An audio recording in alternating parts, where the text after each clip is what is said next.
Hello everyone, আসসালামু আলাইকুম। সবাই কেমন আছেন? আশা করি সবাই ভালো আছেন। আল্লাহর রহমতে আমরাও ভালো আছি।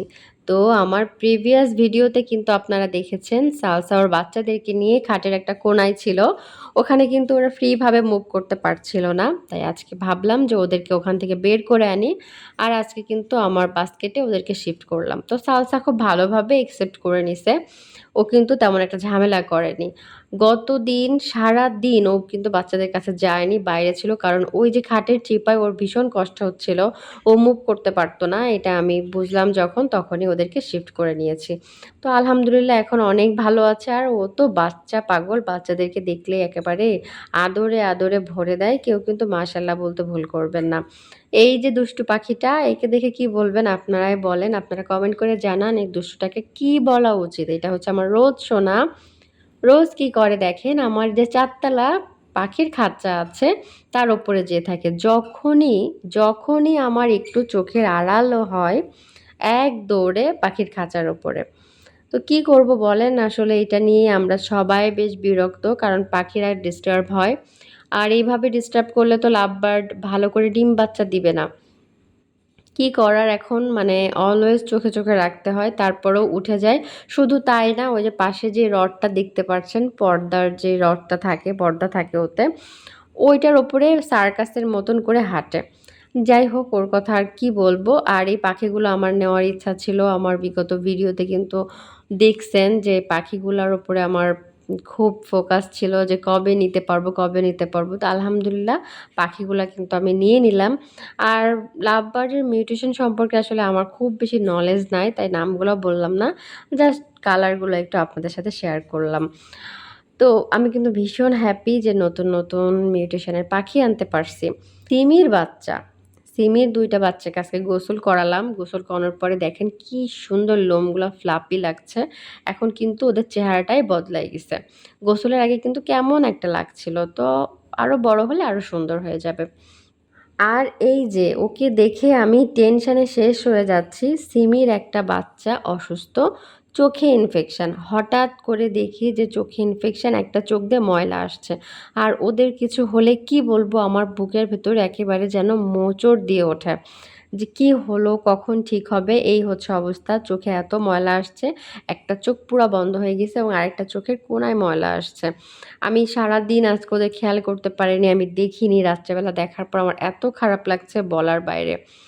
তো এরকম আগেও হয়েছে সিমির বাবুদের। এখন আমি উষ্ণ গরম পানি দিয়ে চোখটা মুছিয়ে দিলাম।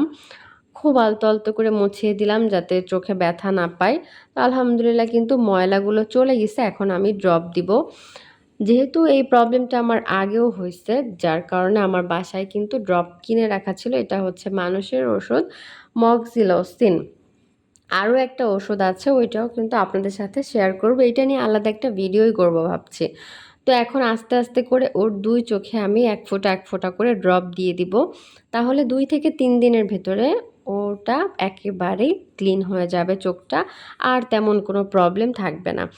সিমির বাবুদের ক্ষেত্রে এমনটা হয়। আমি সালসার বাচ্চাদেরকে কখনো দেখিনি এই প্রবলেমটা হতে। জানি না কেন হয়। একটা না একটার এই প্রবলেম থাকবেই। এবং এই ড্রপটা নিয়মিত ব্যবহার করলে কিন্তু এই প্রবলেমটা আর থাকে না। কিছুদিন পর এটা রিকভার হয়ে যায়। তো যতদিন না হয় ততদিন একটা টেনশন তো কাজ করেই যে কবে ঠিক হবে। আর বাচ্চারা সুস্থ সবল না থাকলে কিন্তু ভালো লাগে না। যেহেতু আমি ক্যাট প্যারেন্টস, আমার ভালো লাগার কথা না। ওরা অসুস্থ থাকলে আমার মনের ভেতরে একটা বিচলিত ভাব থাকবেই। এটা স্বাভাবিক।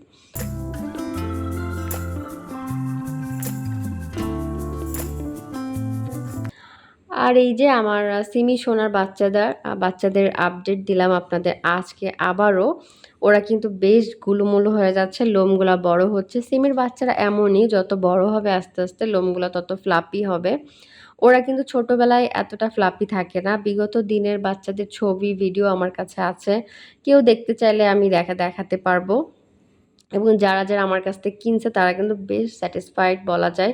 কেউ কোনো কমপ্লেন নাই। বাট ওরা হচ্ছে একটু আস্তে আস্তে ওদের লোমগুলা আসে। সালসার যেমন খুব দ্রুত ওদের লোমের গ্রোথটা দেখা যায়, এদের কিন্তু ততটা দেখা যায় না। যাই হোক, ওই যে একটা বাবু খেলায় এত ব্যস্ত, সবাই খুব নজর রাখছে। আর এই যে সিমি, বুড়া বাচ্চাকে এখনও দেখেন কেমন যত্ন করে, এখনও পি পটি ক্লিন করে দেয়। মানে এইটা কিন্তু একেবারেই আমার কাছে অবাস্তব লাগছে যে এত বড় হয়ে গেছে বাচ্চা, সিমি এখনো এত টেক কেয়ার করে। আসলে মা তো মাই, তাই না? সেটা বিড়াল হোক, পাখি হোক, মানুষ হোক, মা তো মাই, একটু ভালোবাসাটা অন্যরকম থাকবেই। আর সিমির বাচ্চারা অনেক, অনেক, অনেক প্লেফুল। এই যে একটা তো খেলা করেই যাচ্ছে আর সবার অ্যাটেনশন ওর দিকে যে ও কি খেলা করছে। ওরা যত খেলা করে, যত দুষ্টুমি করে, আমি একটু বিরক্ত হলেও মানে কখনো, কখনো বিরক্ত হই যখন কাজ করি। কিন্তু আমার ভালো লাগে যে না ওরা সুস্থ আছে। একটা সুস্থ বিড়াল বুঝবেন কি করে? তারা যত বেশি খেলা করবে, যত বেশি ডিস্টার্ব করবে, বুঝবেন যে তত বেশি সুস্থ। আর সুস্থ মানেই আমি ভালো থাকি। ওরা যত সুস্থ থাকে তত কিন্তু আমি ভালো থাকি।